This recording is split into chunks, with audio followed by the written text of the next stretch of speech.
Hello, hola, hola, bienvenidos. Welcome back for another Elle on the Moon creation, part two of the Ariel. I'm going to finish up here. It's another 21 minutes of us finishing this top.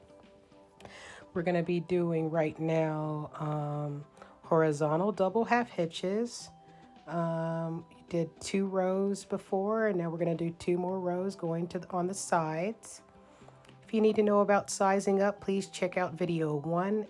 Near the end, I talk about how to size up for larger cup sizes. I totally understand. I am not small chested, so I give you information on how to add more rope. And there are measurements in that one. But really, a lot of this is just follow along. At the end, I show you how to hide your work and hide the extra loose ends. There is some leftover rope. I'm not great at math. I've told you all that in previous videos. If you follow my channel, I am getting a little bit better at it, but the idea of calculating rope and all that is very daunting to me, and I am more of an artist and not a math major, but it's pretty close to what you'll need from the measurements in part 1. Now I'm going to be doing over, under, over, under. I'm taking the left from the right and going over one and then under the other one, and basically to crisscross. So the first one I'm going over and then under, and then for the next one I'll go under then over, just like the weaving in a weaving manner. You'll be able to tell. You do really need to T-pin stuff down for your item to not move around. So I'm going to fidget around with this a little bit. What is pictured would fit a B and A cup. You'll need to add another 2 to 4 pieces for C, another 4 pieces for D, another 4 pieces for double D, so on and so forth. They can all, though, start on the same piece that goes around the neck, the same first part from part 1. That sounds kind of rambling, so I'm going to be quiet, and you can just follow along.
Presentation that may now be underway. Obviously, I don't know what's going on behind closed doors in the DA's office, and I don't know what evidence is being presented. I don't know whether charges will be brought.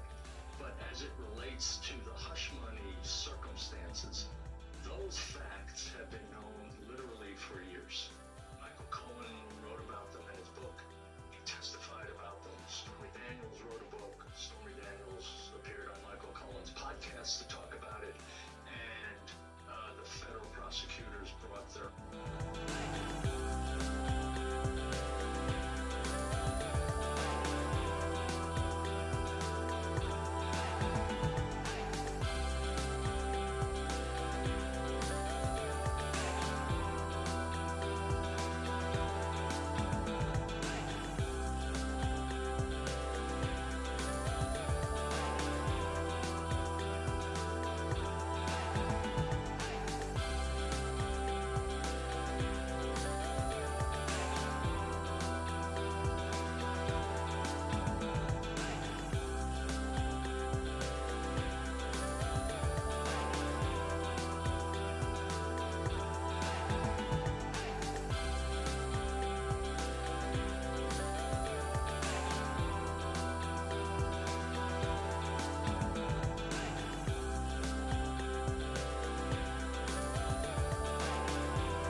All right, after you do two alternating square knots, one left and one right on the side here, you're going to do a 4-strand braid.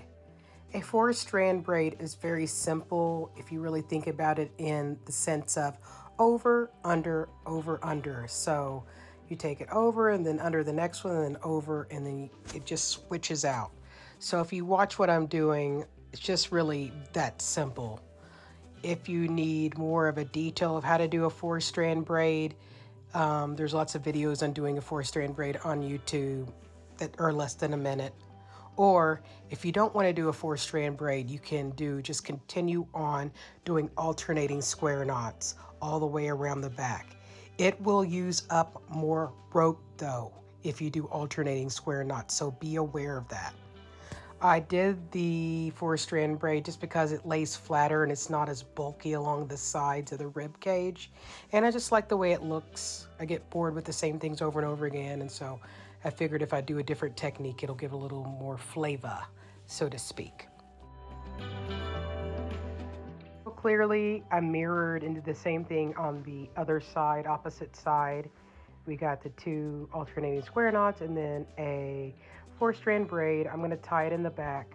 I talk about how you can add like plastic hardware so that it clips in like a bathing suit around the back, but that will require sewing, and this is a no-sew macrame video. So if you do want it to hook and everything, just get some of those plastic little things that are in bras for bathing suits, and that would be pretty simple to add that if you just throw it on the sewing machine. But this is t-shirt yarn, so it may mess up your sewing machine because it's so thick. Those of you who sew will know what I'm talking about. It's very simple.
can see, I'm counting to make sure that I have the same amount of rows on the left as I do the right.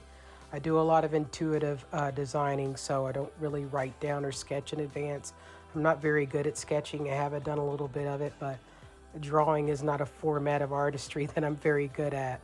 I can basically draw something and not know what I've drawn. So, yeah, I just want to make sure that everything mirrors the left as is on the right.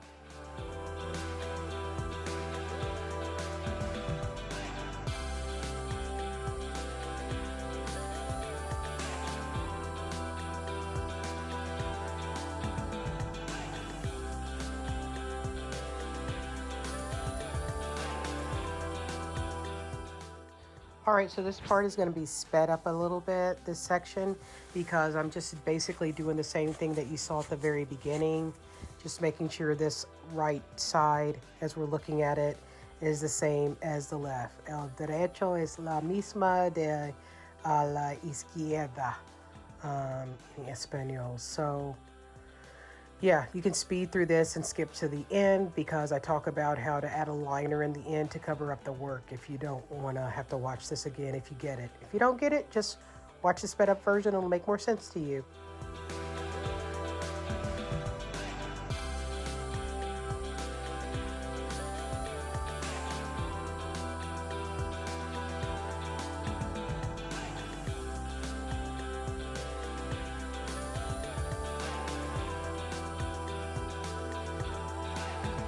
So when you're done with the knotting, the crisscrosses, you'll have to come down here around this part and do an over under the opposite side, and then the same right here, over under, and then you cut them down, or you can fish them through the back side of this with a crochet hook. Add a liner, and basically you're going to take a piece of fabric and cover up the pieces that you've cut down in the back from the work, and so that it looks nice and neat in the back. So here's what I mean by putting in the loose ends. So this is the back, okay? You're going to take a crochet hook, well, you need it to be kind of a smaller size, but you also need to be able to get the t-shirt yarn in it, and you'll just fish through. If you have crochet if you have any crochet skills, this is not unlike weaving in the loose ends. If you're just all right, so I cut out the little piece of fabric and you put it over this, and then I just need to see how I've woven in the loose ends. Gives it a little padding too. You can cut it down more if you want, like the pieces, but I'm gonna leave a little bit behind there because this person wants a little bit of padding. So, and then I'm going to put this piece of fabric over, and I'm going to use stitch glue, and good to go. I can even I'll probably bind up the ends with a little bit of stitch glue so that it doesn't unravel, so to speak. And once you pull it up, you don't even see the fabric because of the knotting. There you have it, folks, another Ellen the Moon Creek.